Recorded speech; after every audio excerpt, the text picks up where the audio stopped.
Hello દોસ્તો, good morning. આજે હતો સોમવાર ને જવાનું હતું ભાણવડ મામલતદારે થોડુંક કામ કરવા, અને ખબર નહીં આજ તો પહેલેથી જ લાગતું હતું કામ બહુ લાંબુ નીકળશે, અને સાચું કાંઈ નીકળ્યું બહુ લાંબુ. એવા લાંબીના થઈ ગયા છે ને આજે વાત પૂછો.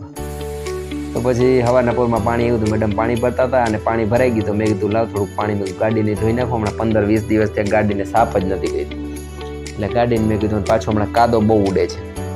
આજ ધોઈ મને ખબર હતી આજ જાય તો પાછી બગડી જશે, બધીને કાદો ભરાઈ જશે. પણ મેં કીધું ભલે ને તોય મેં કીધું સાફ કરી નાખું. પાછી મેં કીધું વળી 2-4 દી પછી વળી ધોઈ નાખીશ. બધે ત્યાંથી કરતો હતો, ગારો બધો ભરાઈ ગયો હતો, ખૂચી ગયો હતો, હાથેથી સાફ કરતો હતો.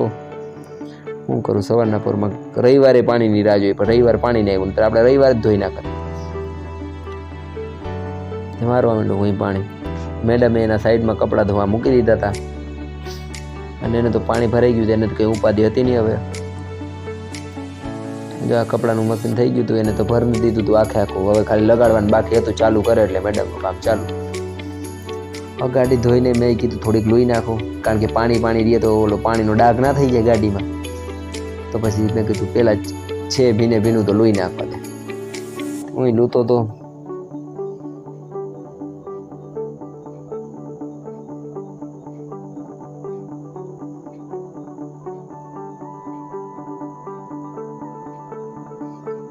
આ જો મેડમે પાણીનું વોશિંગ મશીનમાં લગાડી દીધી પિન, અને એને ચાલુ કરી દે હમણાં. કપડાં જા ચાલુ થઈ ગયા છે અંદર, એટલે હવે એને કંઈ ઉપાધિ છે નહીં. એને 15-20 મિનિટમાં ધોવાઈ જાય ને ફૂંકાઈ જાય. આપણે જ ઉપાધિ છે, જો હાથે જ ગાડી ધોવી પડે છે. હવે આપણે છે ને નાહી ધોઈને તૈયાર થઈ ગયા હતા, કારણ કે છોકરાઓને જાજી વાર લાગે નહીં તૈયાર થવામાં. 15 મિનિટ નાતા ને 5 મિનિટ તૈયાર થતા થઈ ગયું બધું રેડી. 20 મિનિટમાં પછી પૂજા કરવાની બાકી હતી, તો મેં કીધું કરી લઉં. ત્યાં તો મેડમને મેં કીધું જ્યાં જોઈ લઉં ક્યાંક પહોંચ્યું મેડમનું ગાડું. તો મેડમનું ગાડું વાળે જ કીધું વાળ ઓરવતા હતા, અને આપણે પૂજા કરી લઈએ છીએ. અને પૂજા કરીને આપણે નીકળી ગયા બહાર. પહેલાં સેટા ખાઈ સ્કૂલે જવાનું છે, એના પછી ડાયરેક્ટ ભાણવડ. અને મારે થોડું કાંઈ કામ હતું, સંદીપભાઈની વાડીએ ઊભો રહ્યો હતો, ત્યાં થોડાક કાગળિયા મેં કીધું લેતો આવું.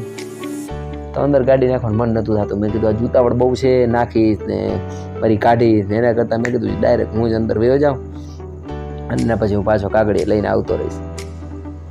ત્યાં જઈએ એવું આમ મજા આવે એવું છે એની વાડીએ, જવા જેવું છે.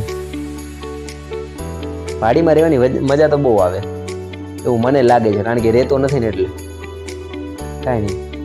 તો આપણે કાગળિયા કામ કરવા માટે મળી આવ્યા, લઈને આપણે ડાયરેક્ટ અહીંયા સેડાખાઈ સ્કૂલે આવી ગયા હતા. મેં કીધું તાળા ખોલી નાખું બધાના. ને આજ તો મેડમ ભેગા હતા, તો વિડીયો એ જ ઉતારતા હતા, શૂટ એ જ કરતા હતા, એટલે હું આવી ગયો. નહીંતર આપણે આવું હોય તો સેલ્ફી કેમેરો યુઝ કરવો પડે છે.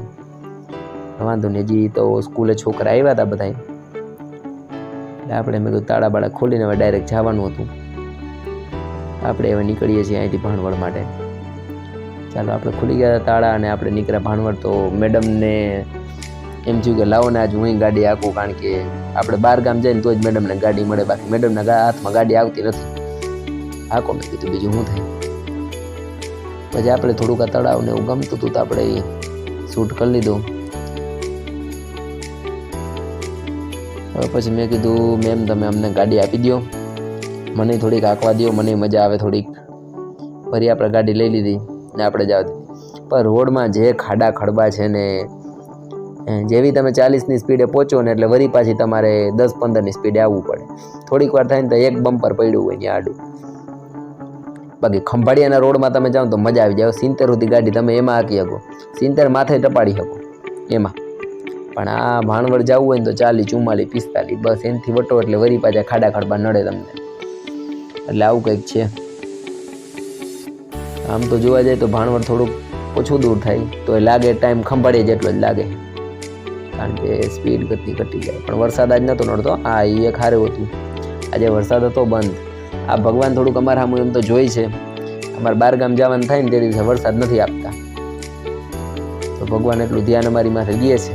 બહુ સારું કામ કરે છે. ભગવાનનું સારું ભગવાન કરશે એવું લાગે છે મને.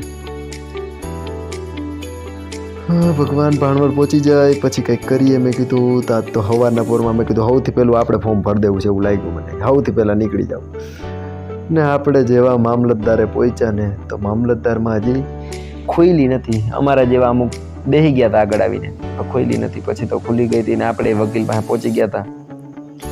અને આપણે ભરોડતા હતા ખાવાનું, કારણ કે ભૂખે લાગી ગઈ હતી, ખાવાનો ટાઈમે થઈ ગયો હતો.